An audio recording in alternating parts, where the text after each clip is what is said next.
So in my last storytime video, I got a comment from Bulldog Brains, spelled with a Z, 92, and he put, "Keep doing what you do, bro. Your vids actually make me laugh." Double laughing emoji. "Remember what I said Saturday at the party? Without no struggle, there is no progress, bro." Triple bro fist. I'm actually glad I got a comment from someone who was real, because for over 4 months, like since late February, I kept getting comments from bots, and I know this because I wasn't the only one who was getting them. But anyway, hi, I'm Marty, but one time I got called Marty Mule. Haha, very funny. Welcome to episode 15 of this series that I do, Storytime, where I tell you a story that actually happened. However, unlike the channel actually happened. However, unlike the fake channel actually happened that no one should really be following because it's fake, Story Booth is better, that I mentioned all the other times. Don't get me wrong, I am one for letting everyone having stories to tell, but not when they're fake like that channel. I'll be supporting the twats of YouTube, like those really stupid Play-Doh kid videos, or actually happened. By the way, that channel has been banned now, thank fuck. Hopefully people will stop trying to find that channel and switch to real stories that are genuine. I doubt it, because there are a lot of fake story channels, and I'm not one of them, I swear. Anyway, now there's a reason why you shouldn't give that channel time of day. Because you can't, because it's been banned. Yay. You know what I like about YouTube? They banned actually happened. My stories are actually true. I like this series because I'm telling a story that is a piece of my history in my life. His story. So last time I told you about the time I sacrificed a Tekken month video because of how I didn't know I was going to hit 50 subscribers. Maybe that's why everyone calls McFly, because if I could go back, I would fix that. Anyway, if you recall, at the end of that video, I said this. This game is fucking brilliant. That's what my next story time is going to be about. Anyway. So yeah, since we've reached 15 episodes of this series, I'm going to be telling you why you always see footage of this gam playing for all of them except 1 and 2. No joke, all this messing up a video, smashing your phone, getting embarrassed in front of the girl you like, your mate snapping your earphones, getting food poisoning from Kufasa, stabbing yourself in the eyeball, getting punched in the face, issues with your ex-partners, your first snog and kiss. This is what it's all been leading and building up to. I'm going to be telling you about the time how I was really hooked and to some extent somewhat addicted to the South Park The Fractured Butthole game. And we all know how powerful addictions can be. Some people get addicted to alcohol, some with drugs, others with caffeine. The Powerpuff Girls got addicted to sweets one time. But they're children, so that's normal. Eminem is obsessed with, no, not M&M's, although that would be funny. He's addicted to Diet Coke from fountains, and not the white stuff, you know, the sniffs. Hell, even my big brother Blake, who I constantly bring up. God's sake, Blake. My brother just came round, we played CTR together. Sounds like something my big brother would do. I'd rather kill myself than fuck a man who looked like Stephanie from Lazy Town. No offense, Blake. But Blake, I know you're watching this, since you really seem to like these storytime videos. You should show that game to your son, because it will stop the nightmares that Sonic.exe has left on him. So yeah, moral of the story, don't break shit. Unless it's your big brother's face. And lo and behold, guess who I see in the lobby? My brother. I tried to text him a picture, but then everyone left the lobby, everyone got kicked out, but then I saw he was typing as well. That was funny. Plus I had to go Comic-Con on the 24th with my brother. By the way, Blake, you still owe that Stormtrooper your ID. Say, Blake, if you're watching this, this game is a banger. If you ain't played this, honestly, Blake, you're missing out. He's addicted to breathing. One time, he took a breath. That actually happened, and that singular sentence that I just said is 10 times better than the actual channel actually happened. By the way, he doesn't look like Stephanie from Lazy Town anymore. At least he can have more fun now, like Cortex said. Blondes do have more fun. But anyway, let's start this. Let me start off by giving you a little backstory. On the 30th of December 2013, 2 days before January and a month before February, you know, it's a good thing I don't live in Edinburgh or Peterborough, because otherwise you'd find my accent really annoying. Anyway, that day, my dad gave me South Park Season 17 on DVD, and at some point, while I was watching them, There was a trilogy of episodes about Black Friday. How can a day be black if it doesn't have skin? Moving on, at the end of the third episode of the trilogy, there was a voice saying, "The South Park video game coming to stores soon," stores, along with the actual box and cover. The words "coming," not in that way, "soon," exclamation mark, popping up on the screen. At first I thought it was fake, but, because South Park, they like to take the piss. But then I took another look at it, and it actually did look legit. So I asked my mum if I could have it, but it wasn't out yet, so I had to wait till the 4th of March, the next year, till South Park, The Stick of Truth, came through my post.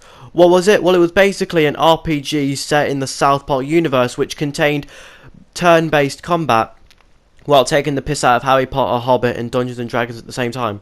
I played it a lot, but because I was only 12, I wasn't very good at it at the time, so I didn't complete it straight away. Plus, I got really put off by that scene where you have to watch your mum and dad fucking each other while you fight gnomes. So, I just left it behind. But then, a year later, on the 15th of June, 2015, a trailer for a sequel called South Park Fractured Bottle was revealed. And it kept coming on the telly as well. It was announced to come out on the PS4, Xbox One, or Nintendo Switch. It contained more characters, more moves, and when I found out that Wendy was going to be playable, that got me more excited, not in that way, because Wendy is my favourite female character in the show. The game was originally meant to come out on the 6th of December 2016, 26 days before January. Stop doing that fucking noise. It's annoying. However, on the 15th of September, 3 months away from the release, it was announced that the game was getting delayed and not to be released until the 31st of March 2017. So now we've got to wait 6 more months. But then, on the 9th of February, my birthday, it was announced that the game was getting delayed again. Just when you thought we only had to wait 1 more month, we now have to wait 8 more. The gap between the trailer and the initial date when it was going to get released, we've gone from 2 to 4 dates. The trailer came out on the 15th of June 2015, and the original release date was the 6th of December 2016, but then was delayed until the 31st of March 2017. And finally, the actual release date, when the game finally came out, and what Google will tell you if you look it up, the game did not come out until the 17th of October 2017. The gap between the trailer and the game's release was 2 years, 4 months and 2 days. That is pure dog shit. From 13 to 15, if I was much older, I could have had 2 kids during that time because of how long we had to wait. And I'm not an idiot. I do know games have to be delayed so they can be fixed, but if you're not sure, or if you're not certain, don't announce it. Hence why I never announce the dates of certain videos. Hell, even this video that you're watching right now, Sunday is my schedule for uploads, and this video was supposed to come out on the 28th of June. But then we had the Crash 4 trailer, and then we had to test Red Dead Redemption 2. Just proves my point, you never know what could happen. But you know what, I'm actually glad I pushed it because of how long this script is.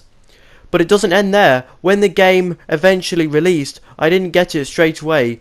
It wasn't until 2 months later, on Chrissy Day 2017, where I finally got the game. And every Christmas I make a video showing what I got, and I did do that for 2017, 2018, 2019. You get the idea, and it will continue for every other year. Anyway, in 2017 Christmas video, link is in the description, I did indeed show off the game. But I didn't play it straight away. It was 2 days later, on the 27th, I made a video of me testing it. Another link is in the description. After I made that video, I did continue to play it, but only on some days, because I had other videos to make. Plus, I was playing Crash Nitro Kart because I wanted to make a everything I've done on the series on that game. Man, I haven't done one of those in a while.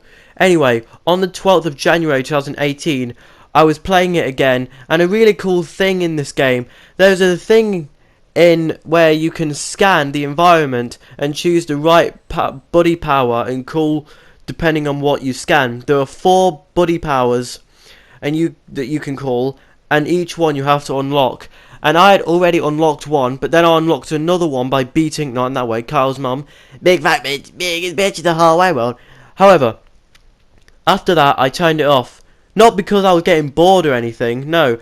I can't actually remember the exact reason why I turned it off. The only reasons I can think of is either I wanted to do something else, or my brother wanted to play it, or it was getting late. I do not for the life of me remember. Before I battered Carl's mum and unlocked the second buddy power, I saved my progress. A couple of days later, on the 23rd of January, I came back to the game, and because I still didn't fully understand how this game worked, on the load save screen, instead of clicking on the autosave file where it saves automatically whenever you do anything, I clicked on my save file that I made by selecting save slot 1, where I left off was the part where I had to collect some cheese off a roof. So I made it, but then I got stuck. Not on the roof, I mean in the game. I was doing everything I could, but the game wasn't having none of it. Turns out, it was because I selected my save file which I made before I unlocked the second buddy power, and I needed that to get up on the roof. And I was so confused because I thought that the game saved my fight that I did with Kyle's mum, and I didn't know about the autosave feature.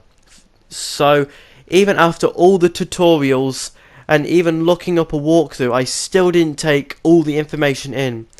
And I know that's my fault, but I was 15 at the time, so I just thought, you know what, fuck this, and I never played it again. Even when it was getting updates, even when it was turning a year old, I didn't care because I didn't like the game straight away. I just wasn't feeling it. It wasn't until a year later, on the 1st of April 2019, me and my little brother Fredda, you remember him, he was in the Meet My Little Siblings video, another link in the description, we were scrolling through the games we had on the PS4, choosing and deciding what to play. He spotted South Park and said, "Marty, what's that game?" And after I answered him, he said, "Can I play it?" And because I'm such a nice, kind, sweet, generous, caring, innocent and angel person, so in a fit of fucking rage, I full on threw my phone at the floor with all force. Well, most of the time. I said, okay. I put it on for him on his profile and left him to it. But then after a while, when it came to the fights, he kept asking me for help. He was only 6 at the time, and I didn't think anything of it. But when I decided to help him, even I couldn't do the fights. I kept dying and losing over and over again. Even if he collected consumables because he was just grabbing everything he sees. And I was so confused because I was like, I've done all this before. I did all this before last year. Why is it impossible all of a sudden? Made even worse by the fact that I didn't remember a thing about the game or the video that I made about it. Turns out, because we both didn't understand the game, we were both unaware that Freddy didn't sort his artifacts out to make the fights easier, and the fact that the difficulty settings said casual, heroic, mastermind or diabolic. It messed with his 6-year-old mind and didn't know what it meant, so he just picked the default option, which was medium, not knowing what he was clicking on. After I finally realised how to make the fights easier by filling his artifacts and putting it on easier, he was able to get through the fights. He can beat the game on his own so effortlessly now. So now that I was getting the whole gist of it and starting to get back into it and having a bit of fun while I was helping Fredda, on the 17th of April I decided to delete my old save file and start all over again.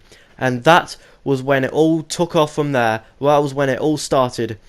It took me a week to complete the main story because even though I knew what I was doing, I still had to look up walkthroughs whenever I got stuck because that was my first time finishing the game. But even then, when I did finish it, I couldn't help myself. I wanted to do it all over again. No joke. That was how much I loved this game. Every time I finished, I would just hit new game and restart the whole thing. The amount of times I replayed this game, to be honest, I've lost count a while back. Never mind now. This is why I try to recommend this game to a majority of people that I meet. I discussed it in my college that I go to now. I discussed it in the college I went to before that one. I have replayed this game so many times that I know the cutscenes like the back of my hand, even without subtitles. This is Big Spender. Hey, beat it, kid. These are my women. What superhero are you? Wait. Oh my god, the mission. My fellow superheroes. I completely forgot. Back away, temptresses. Mosquitoes knows what you're trying to do. What are you talking about, kid? Raisin Girl, the mosquito's kryptonite. You gotta get me out of here.